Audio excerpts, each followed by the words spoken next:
नमस्कार। कभी सोचा है कि एक स्कूल, एक जीती जागती यूनिवर्सिटी वर्ल्ड हेरिटेज साइट बन सकती है? सुनने में थोड़ा अजीब लगता है ना? तो आज हम शांति निकेतन की कहानी में उतरेंगे। एक ऐसी जगह जिसने वर्ल्ड हेरिटेज होने के मतलब को ही एक नया आयाम दिया है। बात है साल 2023 की, जब यूनेस्को की वर्ल्ड हेरिटेज लिस्ट में एक बहुत ही कह सकते हैं अनयूजुअल सा नाम शामिल किया गया। देखिए, ये कोई पुराना किला या खंडहर नहीं है। ये एक ऐसी यूनिवर्सिटी है जहां आज भी जिंदगी धड़कती है, जहां आज भी स्टूडेंट्स पढ़ते हैं। तो फिर इसमें ऐसा क्या खास है? क्या चीज़ इसे दुनिया की बाकी ऐतिहासिक जगहों से एकदम अलग बनाती है? अच्छा, तो इस कहानी को समझने के लिए थोड़ा पीछे चलना होगा, इसकी जड़ों तक। ये कहानी शुरू होती है एक नोबेल पुरस्कार विजेता कवि की सोच से, जिन्हें अपने समय का स्कूली सिस्टम बिल्कुल पसंद नहीं था। तो आखिर उस वक्त की पढ़ाई लिखाई में दिक्कत क्या थी? देखिए, एक तरफ थी अंग्रेजों की दी हुई शिक्षा, मतलब बंद दीवारें, सिर्फ रट्टा मारना और कड़िम बेंचेस पे घंटों बैठे रहना।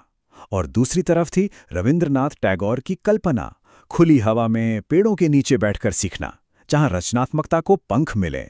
ये सिर्फ एक छोटा मोटा बदलाव नहीं था, ये तो एक पूरी क्रांति थी। तो इस समस्या का टैगोर का हल क्या था? उनका नजरिया वाकई क्रांतिकारी था। उन्होंने एक ऐसी शिक्षा की नींव रखी जो प्रकृति, कला और आज़ादी पर टिकी हो। और इसकी प्रेरणा उन्हें मिली हमारी ही प्राचीन गुरुकुल परंपरा से। गुरुकुल मतलब एक ऐसी जगह जहां स्टूडेंट्स अपने गुरु के साथ उन्हीं के घर में रहते थे, सीखते थे। यहां मकसद सिर्फ किताबी ज्ञान देना नहीं था, बल्कि एक गहरा रिश्ता बनाना था जो जिंदगी भर साथ रहे। टैगोर का मानना था कि शिक्षा का मतलब है इंसान का हर तरह से विकास करना, सिर्फ दिमाग का नहीं।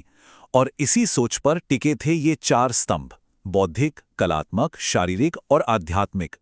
सबसे दिलचस्प बात यह थी कि यहाँ कला कोई एक्स्ट्रा सब्जेक्ट नहीं थी, बल्कि सीखने सिखाने के प्रोसेस का सेंटर पॉइंट। और टैगोर की पूरी फिलॉसफी का निचोड़ हमें उनके इस एक वाक्य में मिल जाता है: रचनात्मकता सिखाई नहीं जा सकती, उसे सिर्फ जगाया जा सकता है। बस यही शांति निकेतन की आत्मा है। तो चलिए अब जरा ये देखते हैं कि एक छोटा सा एक्सपेरिमेंट कैसे ग्लोबल यूनिवर्सिटी में बदल गया, एक ऐसी जगह जहां सच में पूरी दुनिया आके मिलती थी। ये सफर शुरू हुआ 1863 में, जब टैगोर के पिता देवेंद्रनाथ ने एक आश्रम बनाया और उसे नाम दिया शांति निकेतन, यानी शांति का निवास। फिर 1901 में रविंद्रनाथ टैगोर ने सिर्फ 5 बच्चों के साथ यहाँ एक स्कूल खोला, जिसमें उनके अपने बेटे भी शामिल थे। देखते ही देखते 1921 तक ये विश्व भारती यूनिवर्सिटी बन गया। और फिर आया साल 2023, जब इसे यूनेस्को वर्ल्ड हेरिटेज का सम्मान मिला। इस यूनिवर्सिटी का नाम विश्व भारती खुद ही अपनी कहानी कहता है। विश्व यानी दुनिया और भारती यानी भारत। सपना यह था कि एक ऐसी जगह बने जहां सारी दुनिया एक ही घोंसले में आकर बस जाए। मतलब यहां पूरब और पश्चिम के बेहतरीन विचारों का संगम हो। अब यहां से बात और भी ज्यादा दिलचस्प हो जाती है।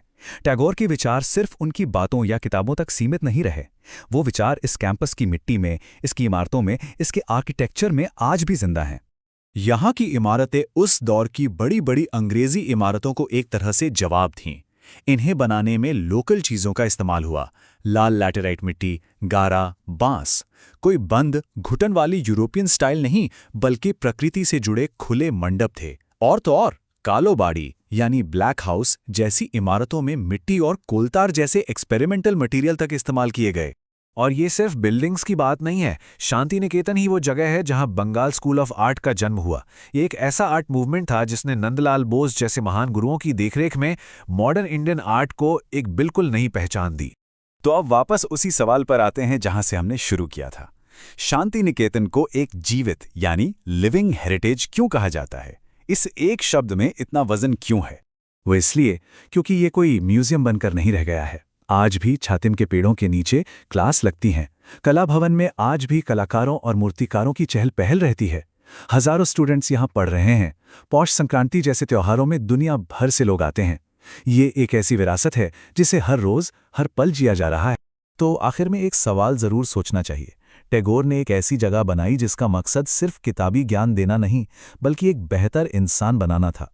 जरा सोचिए, अगर आज की सारी शिक्षा इसी एक आदर्श पर आधारित होती तो दुनिया कैसी होती?